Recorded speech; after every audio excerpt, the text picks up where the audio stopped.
What is up, DMV basketball fans? Welcome into another Believe in DMV Hoops. I'm Matt Maderno. I'm joined here today by Thomas Batties of Harvard Basketball. Thomas is a DMV local here, so wanted to just catch up with him and see how he's doing. And Thomas, thanks for coming on. And how are things? Yeah, thank you for having me. I can't complain right now. Everything's been good.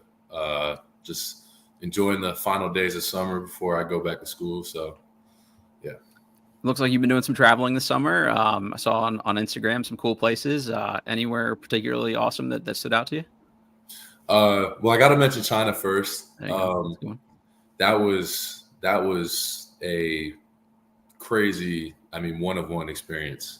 Being in Beijing, getting to connect with other high academic athletes from the United States, like from the American Northeast, and then just being able to compete and spend some time with some of the players at Tsinghua University over in Beijing, which is one of the best universities in China. So, again, great experience. Really thankful I was able to do that. Is that something that like Harvard and some of the other like Ivy League schools put together, or how does that it was like a little tour or a couple games? How did that work out? So it was through this program run by a guy by the name of J.R. Carnegie Hargraves. This program called A+A, Athletics plus Academics, and they just they wanted to take a bunch of players from high academic schools in the Northeast and take them on like a cultural immersion trip, like an exchange trip. And of course, basketball was involved in that. So they wanted basketball players in particular. So they reached out to, a handful of schools. They had on the men's side, they had a couple players from Harvard, a couple from Columbia, one from UPenn, Williams College, MIT. I think there's one or two that I might be forgetting, but that's awesome. And on the women's side, they had Harvard, Dartmouth, Williams, and a few others. Yeah, I mean that's super cool. Great Wall's on my bucket list here, so I was jealous to see all the pics from the trip. So I'm glad you had a great time, and that's awesome. Yeah, thank you. All right, before we get going, we're brought to you by Stateside Vodka and their Surfside hard iced teas, hard lemonades, hard every flavor you can think of. They're all equally delicious. And BetOnline, it's your number one source for all your summer sports, including MLB, golf, UFC, tennis, everything you can think of. Get the latest stats, scores, matchup reports for your favorite teams. Get the latest odds, lines, player props, all those kinds of things. Head to the website today or use your mobile device to get in on the action. BetOnline, where the game starts. All right, so DMV local, went to Gonzaga High School, had just completed your freshman year at Harvard. You averaged about 7 points and 4 rebounds as a freshman, which is really good production for first year in college basketball. So that was cool to see. I guess, how did you feel about year one as a college basketball player? First, thank you. But I felt good about it. Talked to Coach Amaker like in my exit meeting, and we kind of had the same idea where it was a good freshman year. I was definitely productive, and I think really there was I felt like it was only up from there, where it was like, what I had in front of me, there's just a lot of opportunity. And we have some guys leaving as well, as you might have seen, or as people might have seen, Malik Mack, namely. But we also had our starting power forward, Chisholm Akpara, leave in the transfer portal as well. So there's just a lot of opportunity for me coming up in this next year. So Coach Amaker and I just talked about, how I can take advantage of that, like what specifically I need to improve on. I think the main thing for me, though, was just establishing that I could make a way for myself in this first year. And I did that. And I think I did it pretty well to, put everybody on notice, at least in the Ivy, prove myself basically that I belong here and can do everything I can. So yeah, that's great. I think the main things we talked about working on was shooting efficiency. I think I shot, I'm going to say 42, 41, something like that % from the field, 30% from three, like almost 70 from the free throw. So definitely just becoming more efficient and more consistent for sure, because there were days where, I'd shoot like 60%, hit like a 3 or 2 and, have a few free throws. And then there's other days where, I'm going like 1 for 6 from the field or something like that. So obviously normal ups and downs of a freshman year, but, just working on polishing myself, polishing my game, polishing my mental. So all of that is involved pretty much. I think anybody that watches basketball can kind of tell when people can shoot better than their percentage, right? You can tell from the form, you can tell by the confidence when they take it. Like, I've seen you play at the high school level. Like, I know you can shoot it at a reasonable level, and you're probably not, like you said, happy with that 30% overall. What do you do to fix that? Is it repping things out more? Is it just being more comfortable, or is it being in different spots on the court? I guess, how do you improve on that, Mark? I'd say throwing different stuff at myself. I trained in San Francisco for a little bit, and that was one of the main things I was working on as a shooter. Is just one of my goals is become more of a dynamic scorer. Okay. And a part of that was just throwing different shooting drills at me, where it's like, you're not always there would be times where I'm just shooting consecutively from the same spot or the same like 2-3 spots. Sure. But there were other times where it's like, I'm running around, from side to side, from hoop to hoop, or whatever it is, trying to tire myself out basically, and doing different stuff to not just prepare my physical abilities for, shooting at the college level, but also my mental, because obviously you're running up and down. I mean, the speed of the game is so different than it is in high school. So you have to be mentally tough enough to, while you're tired, while you've ran up and down for like a minute, 2 minutes straight, get set, get your feet set, get your legs under you, and put up a shot. Because, it's basketball. Unless you're maybe a star player, like, you don't really know when your next shot is going to be. So it's like where my role is, where it's like, I'm more of a catch and shoot guy when it comes to taking threes. Like, I'm not taking as many off the dribble. You got to be ready for that opportunity, because you're only going to get maybe 2, 3, 4 of them a game. So I think that's the main thing that I've been working on, is just main thing I've used to improve my shooting. When you've got that totally mastered and figured out, I need you to come back and let me know, because I'm definitely somebody whose shooting percentage fades as the game goes on. I'm not mentally tough enough, I don't think, to power through some of those. Yeah, it's mental toughness and then rhythm as well. Cool. Obviously, when you're shooting from one spot over and over again, the repetition is good, but at the same time, it's easy to get a rhythm there once you get to a certain level. So sometimes, you'll never get that in the game that way. You're not going to get 10 shots in a row from the same spot. Yeah. Unless you'll never get 10 shots the same, coming from the same way, the same, speed or whatever it is, the same catch, unless you're maybe like PJ Tucker. Right. Exactly. There's a select few that can do that. So for me, especially since I want to become more of a dynamic scorer, it's like, oh, we're going to shoot a floater this time. The next shot's going to be a one dribble pull up. Next shot may be, step back, coming off a counter. Next is a catch shoot three. Next is an off the dribble three. So just, again, throwing different stuff at me, seeing how I adjust to it, seeing if I can catch a rhythm, not just shooting the same shot, but shooting a bunch of different ones.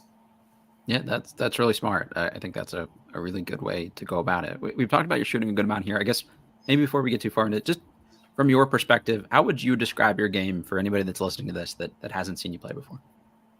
Do it all forward. I think that's the best, little phrase to give myself to start. I can provide a little bit of everything on the court. Just, I stretch the floor. Obviously, we've been talking about shooting. I'm able to make a play off the dribble, whether that's for myself or my teammates. Always keeping my head up. I'm a pretty versatile defender. That was kind of part of why Harvard and some of the other Ivies wanted me, is just because I was able to defend multiple positions. In high school, I was a 2 through 4, 1 through 5 guy, depending on, personnel. Matches. So sorry, 2 through 5 and 1 through 5, depending on personnel. And, that kind of carries over to college as well. Obviously not right away because, I'm out there down low with, some guys that are, 6'10", 250. Some big boys. Some big guys, but it's not anything I'm super new to. So, I'm a flexible, coachable player. I'm gonna go out there and do what it takes to win the game, whatever that is. I'm always a team first player. So I love that. I actually had as the next question something similar to that because, some ways they use you like a wing. Sometimes, you can play a little small ball 5 depending on matchup. And that's probably a good advantage for the team if they want to get out and run a little bit to know that you can take on a bigger matchup and stuff too. So I think that's a huge luxury in today's like more positionless game. So I'm glad you said that that's why, teams were, especially intrigued because every team needs that kind of forward. And this is my sort of running theory that like playing power forward in college basketball right now is actually maybe like the sneaky toughest position because those responsibilities, right? You've got to be able to stay in front of quicker guards to a certain amount. You've got to be able to take on 5s. Like, teams are playing 1 through 4. So you've got to be able to, 4 out a lot of times. So you've got to be able to stretch the floor a decent amount and put the ball on the floor now. So you're almost asked to be like another wing, but also a big at the same time. And I think that's a lot of responsibility. Right. That's exactly right. I would have to agree with that. Just anyone you watch or study that you're trying to take things from their game. There's like always the most interesting question in one of these is just figuring out who guys kind of, different pieces of their game they want to take from. Right. I think if it comes to pros, I mean, I grew up watching Paul George a lot. Just my dad's from Indiana, so I grew up, watching the Pacers. Sure. So seeing guys like Paul George and LeBron go at it, where it's like, they play shooting guard, small forward, power forward.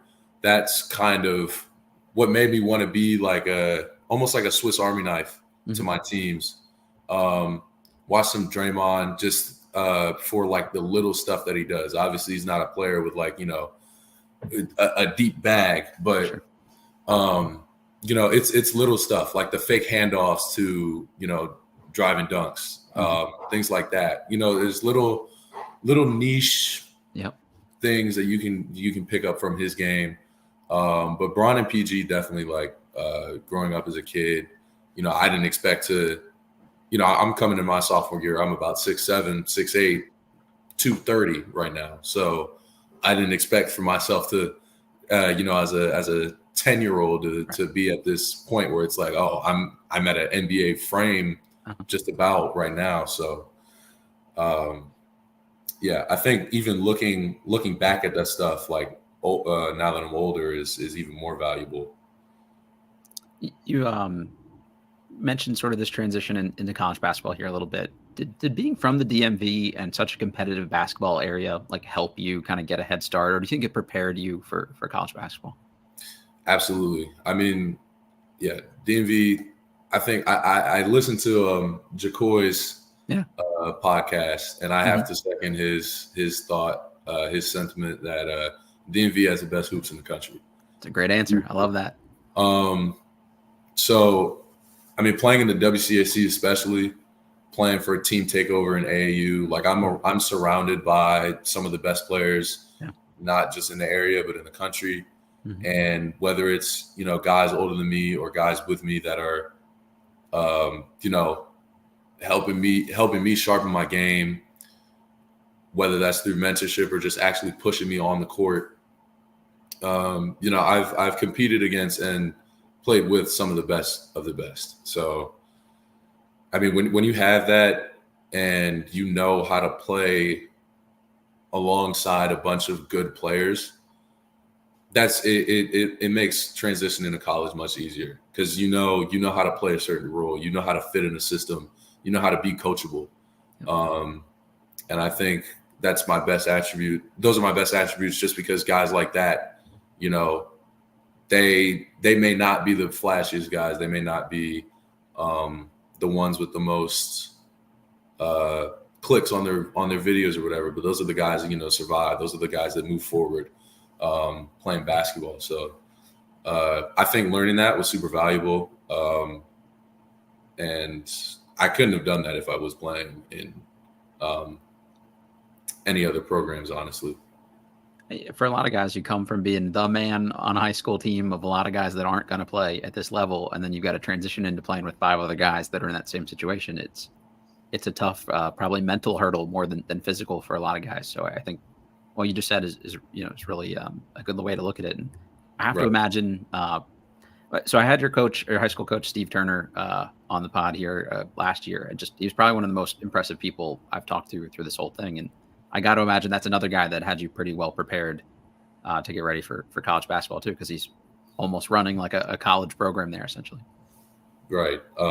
Yeah. Coach Turner, I mean, he was a huge help, believed in me from the start when I was a freshman, put me on varsity so I could get some of that knowledge from some of the older guys that were in front of me, Terrence Williams, Miles Studi, guys like that, who ended up at high major programs, ended up having good basketball careers. I mean, they're still playing, but yeah, sure. Just being able to see that from a young age, 14, 15 years old, and then, trying to carry that forward to, my junior, senior year when I have to do the same for some of the younger guys. It's when you're able to do that, it makes things a lot easier for you and your team. Mm-hmm. I was I would say I wasn't thrown into the fire, obviously. And, it comes with drawbacks. Obviously I have to figure out my own game, once I actually get to that level. COVID, stopping my development in my sophomore year. But, you get a group of young guys and you just got to figure it out. And I think that's carrying over to Harvard as well, because we have a lot of young guys coming in this year. So got to see how things go. You mentioned Malik Mack, another DMV guy coming in. I'm assuming you guys knew each other prior to getting to college? Yeah, so we played on the same takeover team together starting in our freshman year. But, again, COVID hit, so I didn't really play with him that much. But obviously he went to St. John's as well, so I would see him 2 times every year in our house and theirs. And I always knew, fierce competitor. I wish I had gotten to hoop with him more in AAU, but things just didn't go that way because of COVID, and he tore his injuries and stuff. But I always knew him as a fierce competitor, someone who could really go out there and get a bucket, but also be a true point guard.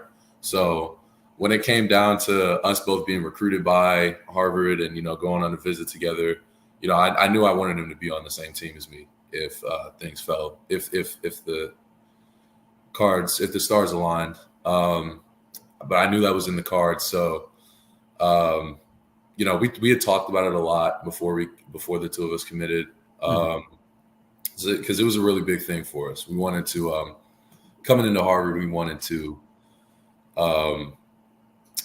kind of turn the program around. It had been a couple lackluster years, a couple disappointing years. So we wanted to be a part of that change. And obviously, I mean, I might be too good of a recruiter because things went a little too well. Now he's gone. But, having that year to play alongside him was great. He was a great point guard, just helped me figure out my game, figure out how I can make my mark at this level, just as a young guy. Like, we did it together pretty much. I don't think either of us expected to have as much production as we did in our first year. So going through that with him, on and off the court was special. I was kind of curious about that, like that off-court transition, especially. Like, did just having somebody from your area that when you're in like a new place, did that make that a lot easier to just kind of settle in and get comfortable? It definitely did. Just because, I mean, completely new area, you got to find your people, and I think that's the biggest thing about college. And being at a place like Harvard, we kind of, I mean, you have a certain idea, but you don't really know what to expect at the end of the day. Outside of, what you see in media about the school, some of the typical tropes, but having him there with me, like, I mean, I rolled with just like my roommate or my freshman teammates for a while. And we gradually figured out how to who our people were, who we wanted to be around. So, we would be in the libraries together, studying. We had study hall on every Sunday. Shout out to Larry. And we just figured it out, all of us. So yeah, really valuable experience. The off the court aspect is what makes Harvard, Harvard pretty much. Yeah. I think people watch you guys play basketball and don't think about that you have to go through those same, trials and tribulations of being a freshman on a college campus away from home, the same way that everybody else had to. But, you talking about like that, that is college, right? Is figuring out your people and like what you like to do and where and all that kind of stuff is important for everybody, no matter what their background and stuff like that too. Yeah. At the end of the day, we are normal kids, go through all the same stuff. I think that's one of the funny things about Harvard is like, you get treated like a normal person. And I didn't mind it. I'd rather it be that way. So that was nice. Just to, be a kid, be a college kid, be a college student sometimes. Yeah, that's got to be a good feeling. I mean, just to be a little more normalcy from that respect too. Right. You guys are true student athletes, and the actual sense of the term now, which it maybe the meaning is a little different these days in a lot of places. So, what was the academic adjustment like? Like, I mean, obviously you went to a really good academic high school, but it's Harvard, right? Like that's a pretty big deal. Did that take some getting used to of like, oh, okay, like this is the real deal here academically? Yeah, I think Gonzaga did just as good of a job as they could have, preparing me academically. But yeah, Harvard is just different. And it was tough, like for my first semester, especially because I like kind of just figured out what I wanted to study. I'm a government major. Nice. Planning on being a government major. I choose my major this semester. Cool. So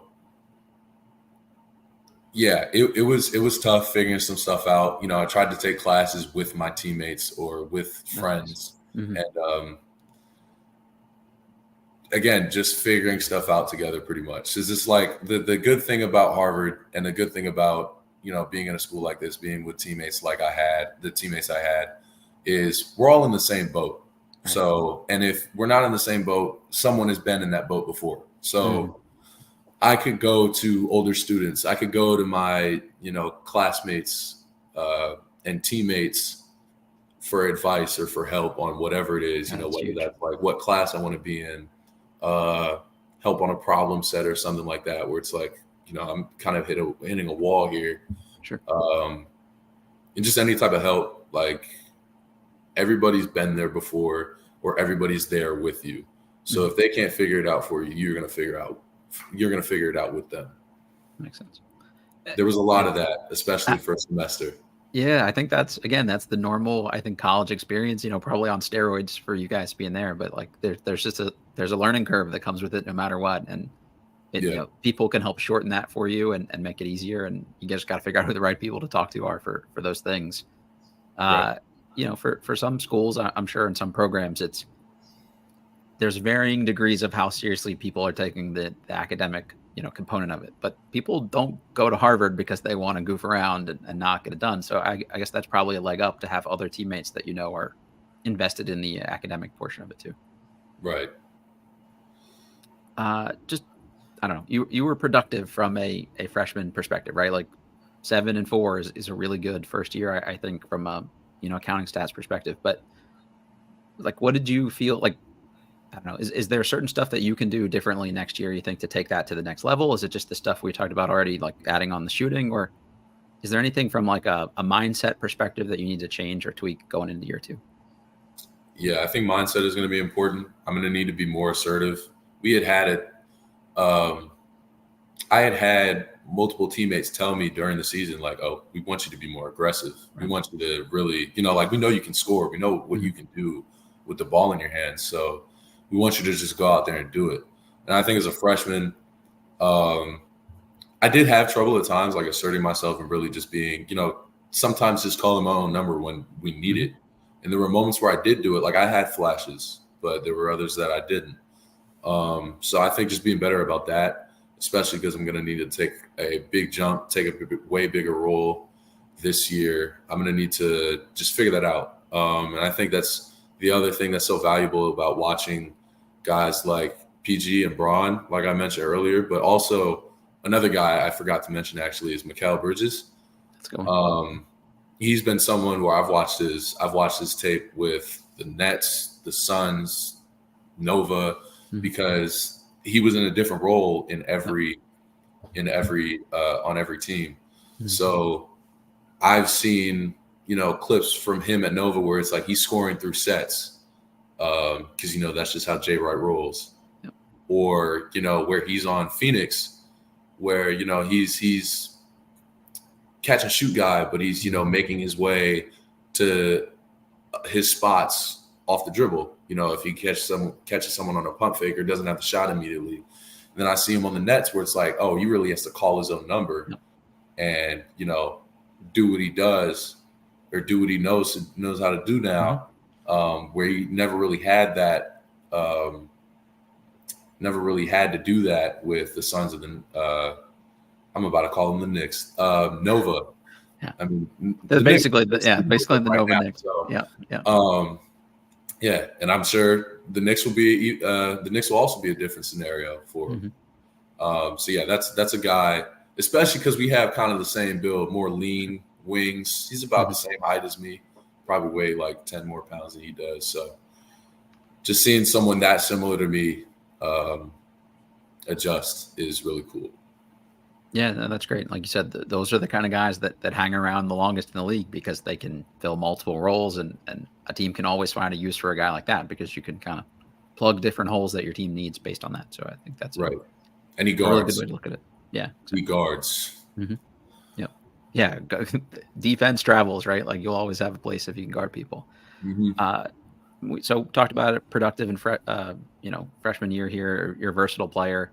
I got to imagine if you'd had the desire to do so, let's say there was probably some Power 5 interest out there if you had wanted to do that. We saw, Malik make a move.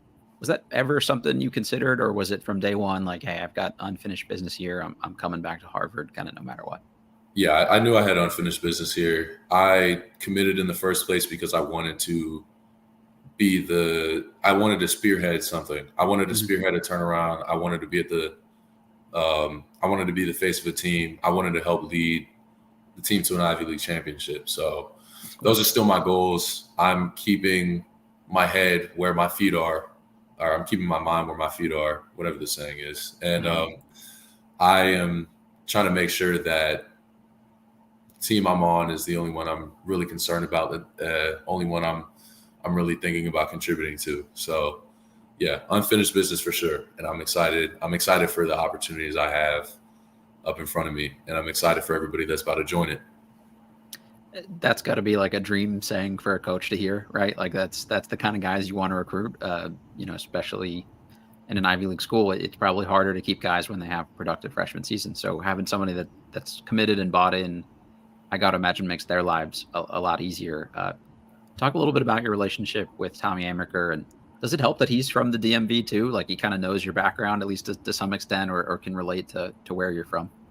Yeah, it does for sure. I mean him having those base similarities, being a black man, black coach from the DMV, he played alongside some of the legends. He is a legend in his own respect. Yeah, for sure. He was someone I had heard about way before he recruited me. So, getting that first call was like crazy to me, honestly. Cool. Yeah. Just from being a resident here and playing basketball. I mean, it was special from the start. So I knew that this is someone I wanted to have a relationship, whether I went to Harvard or not. But we ended up building that relationship with the assistants. And it's like, I could tell he believed in me. He was always, the first to say he's proud of me. This is before I committed. Always telling me he's proud of me. Always checking up on my parents, checking on my sister, like seeing how they're doing, how they feel. So, I mean, when I took my visit, I said this in another interview. Actually, it felt like home. And Coach Amaker has been an advocate for me, almost like a role model as well.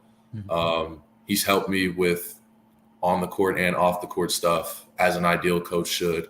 So, I mean, he has made coming here worth it. I knew I wanted to be at a high academic school, so to have someone like him by my side, coaching me through basketball and life, invaluable, honestly. Yeah, that's really cool to hear. I think the stuff you just talked about, like people listening to that, it may sound like pretty straightforward, care about you as a person, but that's not the case everywhere. Like that's not the experience that everybody has where the coach, remembers stuff about your family and also takes the time to ask about them. And also that you're hearing from the head coach directly, on those exchanges. And he's the one remembering that stuff. Like that's not the norm everywhere. Yeah.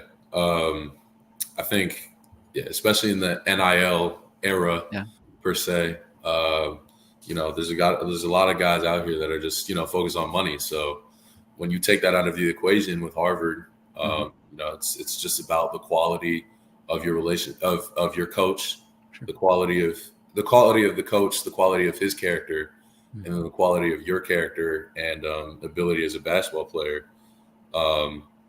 So, I mean, when you boil it down to that, that's again what made my relationship with Coach Amaker so special. Yeah, that's terrific, and that's like really great to hear. Two DMV guys take care of each other is exactly what we want to be hearing about. Right. Just, the summer you've had pretty busy, so I don't know if you've gotten much chance to work with a lot of the new guys yet, or play any pickup or anything with them. Like I don't know how much on-court work you guys have done together so far, but how are you feeling about this year's team and what the group's going to look like? Yeah, so we don't do like the Ivy League schools don't do like the normal summer training stuff that pretty much any other school does. Well, in D1 at least. But I've been able to spend a decent amount of time with some of the incoming freshmen. I worked an internship at Converse with one of them. Oh, cool. This summer. But I've gotten to know all of them except for maybe one because he's coming from overseas. Gotcha. But I'm excited to work with them. I know we have a lot of ground to cover, so I'm going to make sure that I've reached out to all of them already, but I'm going to make sure that they know they can come to me with any of this stuff. I was in their position just a calendar year ago, so I want them to know that we're all working towards the same goals. Yeah, it's business. It's business. Like, got love for the guys. Got to take care of business though. Yep. That's cool. Yeah, you mentioned guys mentoring you, right? So like being able to pay that forward, I think is great, and especially somebody just going in their sophomore year too. Right. You mentioned the Converse internship there. What'd they have you doing? How was that? What was that experience like? Product merchandising, specifically with basketball footwear. Nice. Yeah, it was really cool. Got to learn a lot about like what it takes to actually be in that business. Obviously, like I said earlier, I'm a government major, but I do have outside interests. Sure. So I want to broaden my horizons. I know your major does not at all, especially nowadays, is not at all determine what you're going to be doing professionally. So I want to make myself, again, like I do on the court, as versatile as possible, as well-rounded as possible. So yeah, I had a pretty busy summer. It was pretty ridiculous, but you getting any downtime here, man? With classes starting back up, you get a couple days at least to just take a breath and relax a little bit. Yeah, I've had downtime in between. I've been training obviously between during those times. I've been training when I was traveling, so just trying to make sure that despite all the traveling in different places I'm seeing, one thing remains consistent, and that's that I'm improving, preparing myself for this season. Because I'm excited. I'm really excited. That's cool. All right, just a couple lighter rapid fire ones, just stuff I like to ask all the guys here. Just tell us something about yourself, like off the court, something that maybe Harvard fans or people that know you from the DMV wouldn't kind of know about you. Is there something you like to do in your off time or spare time that you don't talk about a ton? I'm a big music guy. Okay. listening to music almost like all the time. If I'm by myself, if I'm with friends, I might turn on the speaker or whatever. In my car, obviously, I like always listen to music. What kind of music we talking? What are the go-tos? Rap and R&B mostly, but both of these genres have become so versatile and different that it's like you can get anything from across the spectrum. So I am all over that spectrum of rap and R&B music. I listen to, different ages, different eras, I should say, of both. And then, I dabble in other genres on the side, jazz, things like that. I grew up playing the piano, and I ended up playing jazz. I didn't start with jazz, but that's what really stuck with me. I just like the genre more. So I haven't been playing lately, not in the past year or so, but I do want to eventually get to that. If I wasn't traveling so much this summer, I would have. I think that's fair. You've had plenty to do this year, so taking a little time off from it's pretty good. And as someone who has no musical talent whatsoever, I'm always interested when guys have skills on the court and things like that, but also can play an instrument at a high level too. Yeah, I think artistry is just a beautiful thing that we got to maintain. So that basketball jazz connection is kind of an interesting one too. I mean, like you're, like you said, a versatile player. Jazz is a versatile type of music too. So I think that's kind of cool. Yeah, I think it kind of suits the what basketball is in that sense. Yep. Have you been to Mr. Bartley's Burgers in Harvard Square there yet? I haven't, but my neighbor gave me a gift card for it as a graduation gift.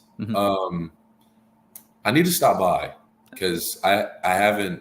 I've seen it passing by, like going to classes and stuff, but I've never actually dropped by. There's a handful of spots that are kind of just go-tos over there when I'm not going to the dining halls.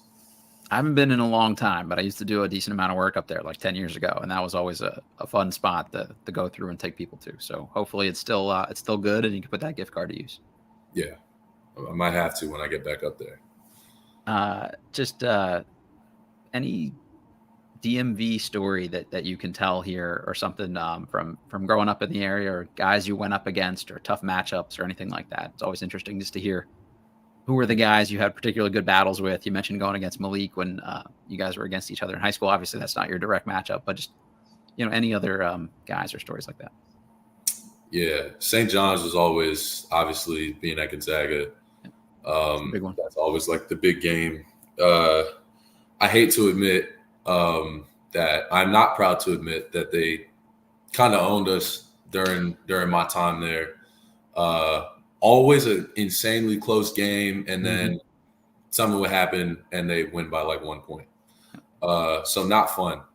But I had some great battles with like Malik, Donnie Freeman, who's in the class below me, about to be a freshman at Syracuse. We definitely had some battles. He was on takeover with me playing up, so he was a guy where it was like, if I'm playing against him, I know it's going to be a battle. Sure. Especially because he's a bigger matchup, but being an undersized guy, DMV is very guard heavy. So being an undersized guy that played power forward, I'm always getting matched up with the centers. Yeah, you're getting a couple tough guys that are right around like elbow level, right? Right, exactly. I gotta think of some others. We made it to. This isn't really a DMV story as much, but we made it to the Peach Jam Championship, which is amazing. Yeah, that's, if I have to think, probably the biggest game I played in, biggest basketball game I played in. That was like an unreal environment. Just making it that far. We have a group of winners. Things just. We have like, I have guys on my team where it's like they've won on their own teams, but when we got together, we just couldn't quite get there. Peach Jam semifinals our 16U year, and then Peach Jam championship our 17U year.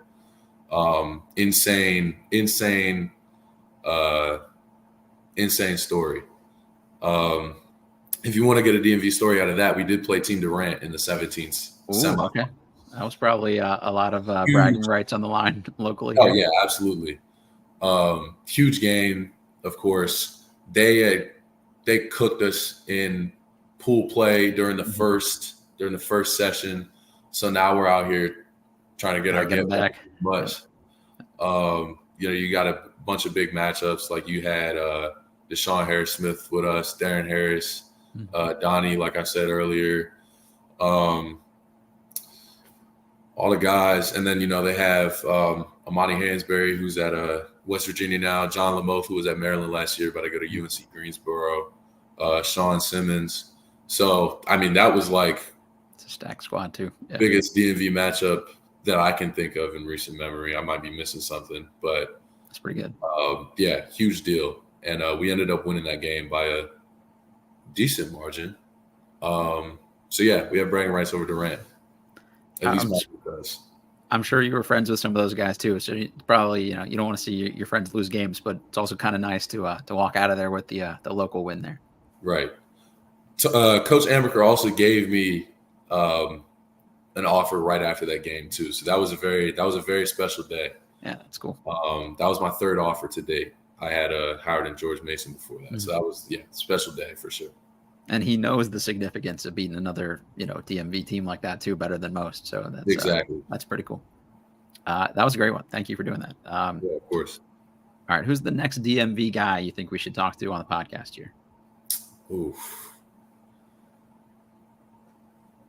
Next DMV guy. I'm trying to think of who you've had on here. I'm gonna go with Jaden Winston, guard in Manhattan. Mm-hmm. I think JaCoy was talking about him on the recent interview. I put that on my list as soon as he said it too. That's another good one. Yeah, I think Jay will be a good addition. Cool. That'll be the next email I send on Monday. So if you guys both say it, I got to do it. It's great. Perfect. Anybody listening to this you want to shout out that's kind of helped along the way, or people involved with the Harvard program that maybe don't get the love they probably deserve for helping you guys get to where you're getting to? This is no shade to anybody that I don't mention, but shout out to my parents.